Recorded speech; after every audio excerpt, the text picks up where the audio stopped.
विद्यार्थी मित्रांनो, वर्ग 10वा विषय विज्ञान आणि तंत्रज्ञान भाग 1 मधील पाठ 2 मूलद्रव्याचे आवर्ती वर्गीकरण आज आपण या ठिकाणी पाहणार आहोत. यामध्ये प्रश्न पहिला आहे, पहा, योग्य पर्याय निवडून विधान पूर्ण लिहा. पहिला आहे, खालीलपैकी कोणता निष्क्रिय वायू नाही. यामध्ये पहिला उत्तर सांगा. तुम्हाला मी 10 सेकंद वेळ देणार आहे. या 10 सेकंदामध्ये तुम्ही खाल्ल्या 4 पर्यायापैकी कोणता पर्याय आहे हे योग्य पर्याय सांगायचा. पर्याय क्रमांक 1 निऑन, 2 क्रिप्टॉन, 3 रेडियम, 4 रेडॉन. सांगा लवकर.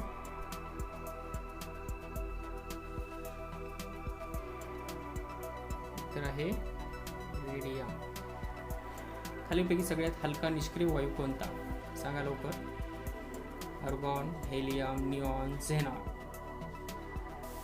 हेलियम.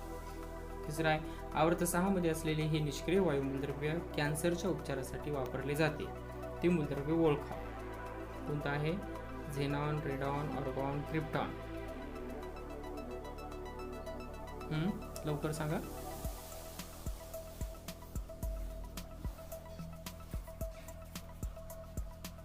कॅन्सरच्या उपचारासाठी वापरलं जाणारं कोणतं आहे? रेडॉन. त्यानंतर आधुनिक आवर्त सारणीत गणात वरून खाली जाताना खालीलपैकी कोणती गोष्ट वाढत नाही म्हणते?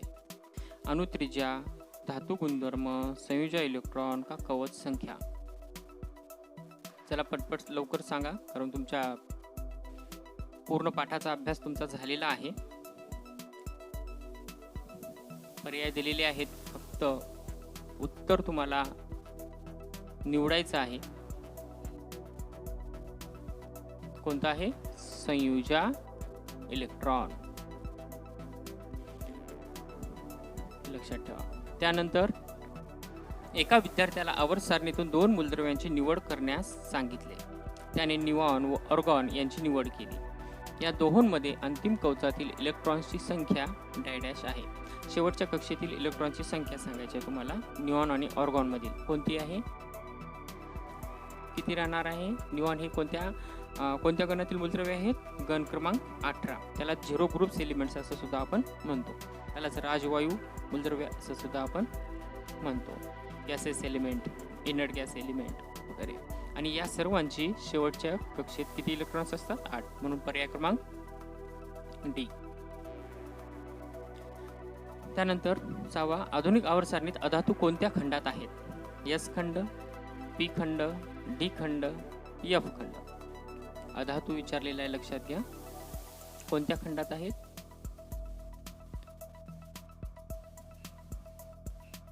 अधातू असलेले मूलद्रव्य कोणत्या खंडामध्ये येतील? पी खंडामध्ये येतील. का? कारण किती आहेत? पी या खंडाचं एक आणखीन वैशिष्ट्य, पी या खंडामध्ये तिन्ही प्रकारचे मूलद्रव्य आढळतात. त्यामध्ये धातू, अधातू आणि धातू सदृश असे तिन्ही प्रकारचे मूलद्रव्य या पी खंडामध्ये आढळतात. ओके. त्यानंतर 7वा प्रश्न, अल्कधातूच्या बाह्यतम कवचातील इलेक्ट्रॉन्सची संख्या डॅश आहे. सांगा. अल्कधातूंच्या बाह्यतम कवचातील इलेक्ट्रॉन्सची संख्या डॅश आहे.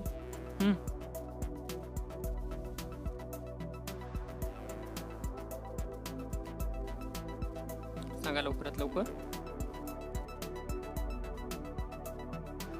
1. किती आहे? 1. अल्कधातूच्या बाह्यतम कवचातील इलेक्ट्रॉन्सची संख्या 1. त्यानंतर प्रश्न वाचा. 8वा, अल्कधर्मी मृदा धातूंची संयोजा 2 आहे. याचा अर्थ त्यांची आधुनिक आवर्त सारणीतील जागा डॅश मध्ये आहे. संयोजा किती सांगितलेली आहे? 2 आहे. त्यामुळे त्यांचे काय विचारले आपल्याला? जागा कशामध्ये येते? पर्याय दिलेले आहेत. गण 2 मध्ये येते, गण 16 मध्ये येते, आवर्त 2 मध्ये येते का डी खंडामध्ये येते? अल्कधर्मी मृदा धातूंची संयुजा 2 आहे. याचा अर्थ त्यांची आधुनिक आवर्त सारणीतील जागा ही गण क्रमांक 2 मध्ये येते.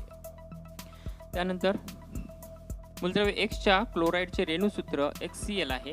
हे संयुग म्हणजे उच्च द्रवणांक असलेला स्थायू आहे. X हे मूलद्रव्य आवर्त सारणीच्या ज्या गणात असेल त्या गणात पुढीलपैकी कोणते मूलद्रव्य असेल? सांगा लवकर. Sodium, magnesium, aluminium, silicon.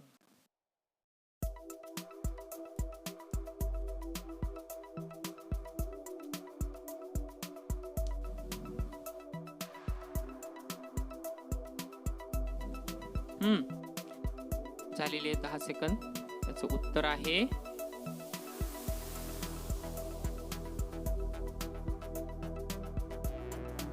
सांगा. X हे मूलद्रव्य आवर्त सारणीच्या ज्या गणात असेल त्या गणात पुढीलपैकी कोणते मूलद्रव्य असेल? येते सोडियम. आता तुम्हाला अणुत्रिज्येच्या योग्य उत्तरता क्रम दिलेला आहे आणि त्याच्यानुसार असे 4 पर्याय दिलेले आहे. या 4 पर्यायापैकी कोणता पर्याय योग्य आहे उतरत्या क्रमानुसार, अणुत्रिज्येच्या उतरत्या क्रमानुसार तो तुम्ही ठरवायचा आहे. नीट 4 पर्याय पाहून घ्या.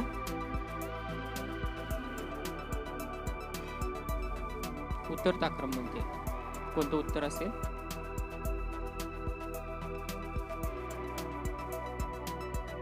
पर्याय क्रमांक 4. त्यानंतर रिकाम्या जागा. बरं. नंबर 1, डोबेरेनॉल्ड्सच्या त्रिकामध्ये मधल्या मूलद्रव्याचे अणुवस्तुमान हे अंदाजे इतर 2 मूलद्रव्याच्या या डॅश सरासरी एवढे असते. रिकामी जागा सरासरी एवढे असते.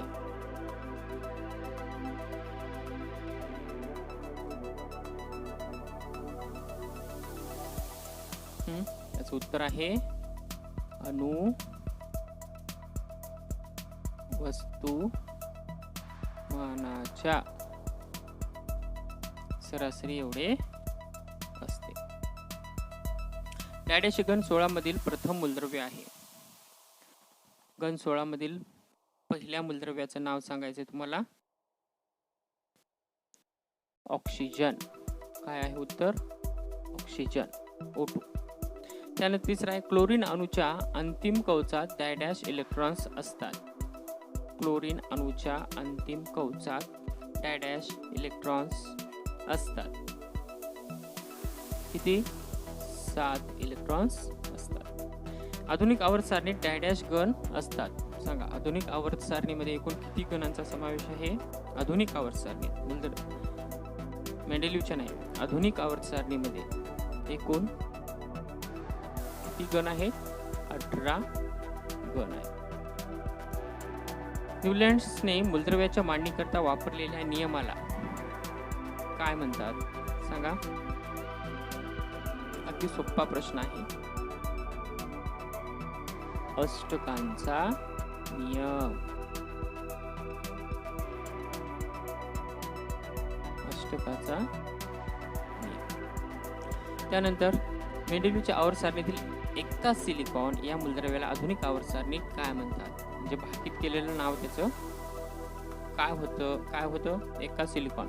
तर त्याला आता आधुनिक आवर्त सारणीत ज्यावेळेस त्याचा शोध लागला त्यावेळेस त्याला काय नाव देण्यात आलं? एका सिलिकॉन या मूलद्रव्याला आधुनिक आवर्त सारणीमध्ये काय नाव देण्यात आलेलं आहे? सांगा लवकर. जर्मेनियम आलेला आहे. त्यानंतर मूलद्रव्याचा अणुअंक हा त्याच्या अणुकेंद्रकात असणाऱ्या डॅश संख्ये इतका असतो. मला सांगा मूलद्रव्याचा अणुअंक हा झडणे दर्शवतो. तर त्याचा अणुकेंद्रकात असणाऱ्या डॅश संख्ये इतका असतो. अणुकेंद्रकामध्ये काय काय असते? प्रोटॉन आणि न्यूट्रॉन. मग या प्रोटॉनच्या संख्ये इतका असतो. म्हणजे याचं उत्तर काय राहणार आहे? प्रोटॉन. त्यानंतर आवर्त 1 मध्ये फक्त डॅश मूलद्रव्य आहेत. तुम्हाला माहिती आहे आवर्त क्रमांक 1 मध्ये किती? केवळ 2 मूलद्रव्य आहेत. तर आवर्त 7 मध्ये किती मूलद्रव्ये आहेत? 32 मूलद्रव्ये आहेत. त्यानंतर डायडॅश हे पहिले संशोधक होते ज्यांनी मूलद्रव्यांची अणुवस्तुमानांकानुसार मांडणी केली. अणुवस्तुमानांकानुसार मांडणी करणारे न्यूलँड्स कोण होते? न्यूलँड्स. त्यानंतर नागमोडी रेषेच्या डाव्या बाजूला डायडॅश मूलद्रव्य असून उजव्या बाजूला सर्व रिकामी जागा मूलद्रव्य आहे. आधुनिक आवर्त सारणीमधील जी नागमोडी रेषा आहे त्या नागमोडी रेषेच्या डाव्या बाजूला कोणती? धातू मूलद्रव्य आहे आणि उजव्या बाजूला सर्व अधातू मूलद्रव्य आहे.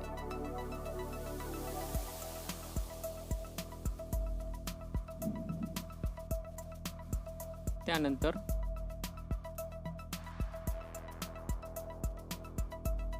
नावे लिहा. आता यामध्ये आपल्याला पाहायचे बघा, पहिलं दिलेलं आहे के, एल व एम या कवचांमध्ये इलेक्ट्रॉन्स असलेला आवर्त कोणता येणार आहे? आवर्त 3 कोणता राहणार आहे? 3. त्यानंतर दुसरा प्रश्न आहे शून्य संयोजा असलेला गण कोणता आहे? गण 18 लक्षात ठेवा. त्यानंतर संयोजा 1 असलेला अधातूंचे कुल. संयोजा 1 असलेल्या अधातूंचे कुल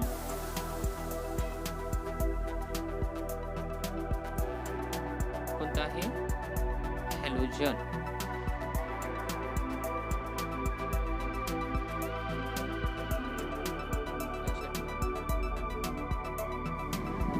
त्यानंतर चौथा प्रश्न आहे संयोजा 1 असलेल्या धातूचे कुल. आता त्याच्या विरोधात विचारलेले आहे तुम्हाला 1 असलेल्या धातूचे कुल. संयोजा 1 असलेल्या धातूंचे कुल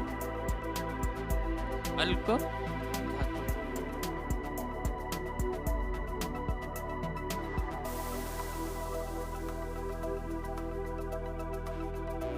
त्यानंतर संयोजा 2 असलेल्या धातूचे कुल. संयोजा 2 असलेल्या धातूचे कुल अल्कधर्मी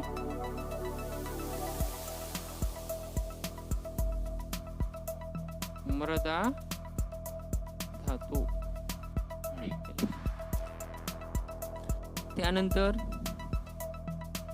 पुढचा प्रश्न आहे आवर्त 3 मध्ये असलेले गण 18 मधील मूलद्रव्य कोणता येईल? ऑर्गॉन. त्यानंतर अनुअंक 92 असलेले मूलद्रव्य म्हणजे 92 क्रमांकाचं मूलद्रव्य कोणतं आहे? युरेनियम. त्यानंतर पाण्याबरोबर अभिक्रिया होत नसलेल्या अल्कधर्मी मृदा धातू कोणते आहेत? बेरिलियम. वायू रूपातील मूलद्रव्य कुठे आढळतात? गण 18 मध्ये. तशाच प्रकारे राजवायू मूलद्रव्य हे सुद्धा कुठे आढळतात? गण 18 मध्येच आढळतात. म्हणजे या दोन्ही प्रश्नांचे उत्तर. त्यानंतर तुम्हाला आता पुढे गटात न बसणारा शब्द ओळखा असं दिलेलं आहे.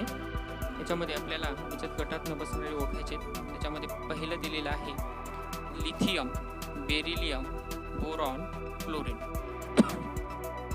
सांगा यामध्ये गटात न बसणारा कोणता आहे? तो म्हणजे क्लोरीन. का? कारण आधुनिक आवर्त सारणीत क्लोरीन हा आवर्त 3 मध्ये आहे आणि बाकी सर्व आवर्त 2 मध्ये आहे. कारण लिथियम, बेरिलियम आणि बोरॉन हे तिन्ही आवर्त क्रमांक 2 मध्ये आढळतात, तर क्लोरीन हा आवर्त क्रमांक 3 मध्ये आढळतो. त्यानंतर फ्लोरीन, हेलियम, निऑन, झेनॉन याच्यापैकी वेगळा कोणता आहे? फ्लोरीन हा वेगळा आहे. कारण फ्लोरीन हा हॅलोजन आहे आणि बाकीचे सर्व हे राजवायू आहे. लक्षात ठेवा. त्यानंतर लिथियम, सोडियम, मॅग्नेशियम, पोटॅशियम. तर यामध्ये मॅग्नेशियम वेगळा आहे. मॅग्नेशियम हा अल्कधर्मी मृदा धातू आहे आणि बाकीचे जे आहेत हे सर्व अल्क धातू आहेत. हे लक्षात ठेवा. त्यानंतर फेरस, कोबाल्ट, निकेल, ॲल्युमिनियम. यामध्ये ॲल्युमिनियम हा वेगळा आहे, कारण ॲल्युमिनियम हे पी खंडातील मूलद्रव्य आहे आणि बाकीचे हे तिन्ही मूलद्रव्य हे डी खंडातील मूलद्रव्य आहे. त्यानंतर आता मुलांना आपल्याला या ठिकाणी चूक की बरोबर ओळखा हे पाहायचं आहे. त्यामध्ये पहिलं तुम्हाला दिलेलं आहे गॅलियम ऑक्साइड्स Ga2O3 हे उभयधर्मी ऑक्साइड आहे. आता सांगा लवकर. उत्तर आहे बरोबर. दुसरं, हायड्रोजन अल्क धातूशी तसेच हॅलोजनाशी साम्य दर्शवतो, दाखवतो. सांगा, त्याचं सुद्धा उत्तर बरोबर आहे. तिसरं, आवर्त सारणीच्या दीर्घ रूपात गण 3 ते 12 हे पी खंड दर्शवतात. पी खंड दर्शवतात का? नाही. तर आवर्त सारणीच्या दीर्घ रूपात गण 3 ते 12 हे डी खंड दर्शवतात. लक्षात ठेवा. कोणते? डी खंड. आणि पी खंडामध्ये असलेले कोणते असतात? पी खंडामध्ये धातू, अधातू, धातू सदृश आणि त्यांचे गण क्रमांक किती आहेत? 13 ते गण क्रमांक किती येतात? 13 ते 18 हे सर्व पी खंडामध्ये आढळतात. त्यानंतर एकाच गणातील मूलद्रव्यांच्या रासायनिक गुणधर्मामध्ये साधर्म्य व प्रवणता दिसून येते. चौथं,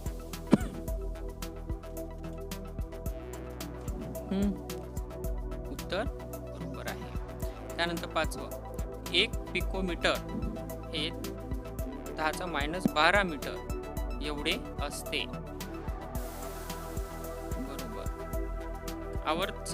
आवर्तामध्ये डावीकडून उजवीकडे जाताना अणु त्रिज्या वाढत जाते. उत्तर चूक. का? कारण आवर्तामध्ये डावीकडून उजवीकडे जाताना अणु त्रिज्या वाढत न जाता ती काय होत असते? कमी कमी होत जाते. त्यानंतर सातवा, आवर्तामध्ये डावीकडून उजवीकडे जाताना विद्युत ऋणता वाढत जाते. हे मात्र बरोबर आहे. आठवा, कक्ष तापमानाला ब्रोमीन हा स्थायू अवस्थेत असतो. हे पण चूक. का? कारण कक्ष तापमानाला ब्रोमीन हा द्रव अवस्थेत असतो. लक्षात ठेवा. कोणते? द्रव अवस्था.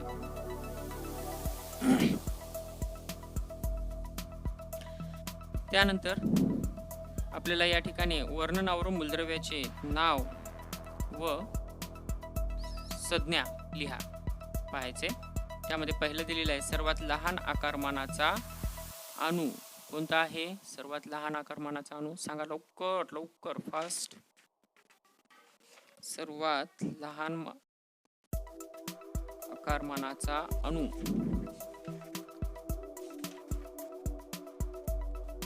कोणता येणार? हायड्रोजन.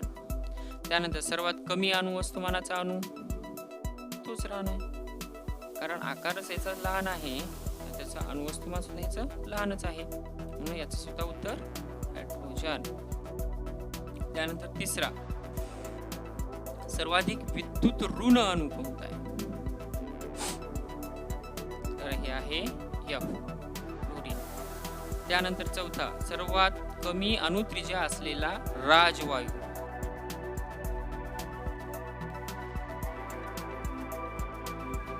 काय उत्तर? हेलियम. पाचवा, सर्वाधिक अभिक्रियाशील अधातू. तर फ्लोरीन.